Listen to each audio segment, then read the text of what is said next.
आणि अर्थसंकल्प मांडताना आज अर्थमंत्री सुधीर मुनगंटीवार यांनी चौफेर फटकेबाजी केली आहे।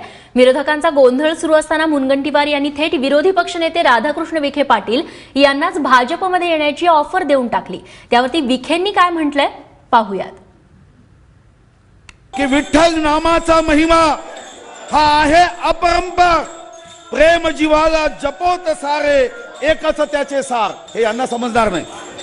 वारकऱ्यांचा जमतो मेला पवित्र पंढरपुरी, सुख सुविधांनी देईल शांती आमची निर्मल वारी। आणि यासाठी या अर्थसंकल्पापासून दरवर्षी 3 कोटी रुपयाचा निधी हा दरवर्षी निर्मल वारी देण्याची मी आजपासून घोषणा करीत आहे।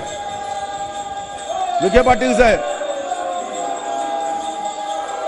विठ्ठल प्रसन्न आम्हाला होईल। आता तुम्ही विठ्ठलाच्या नावाचा जो गैरवापर करताय, आता तुमच्या समोर एकच पर्याय आहे, नमामि चंद्रभागा, इकडे या पवित्र व्हा।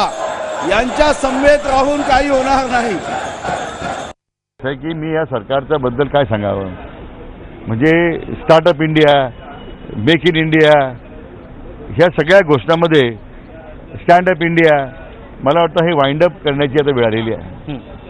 आणि मग आता मला सुधीर भाऊ एकच सांगायचं आहे त्याच्यामध्ये की बळीराजा म्हणतो आधी बुडवा यांना, बळीराजा म्हणतो आधी बुडवा यांना आणि मग म्हणा नमामि चंद्रभागा, हेच मला त्यांना सांगायचं आहे। हे स्वप्नरंजन करायला सोडून द्यावं अशी त्यांना मला आवाहन करायचं आहे।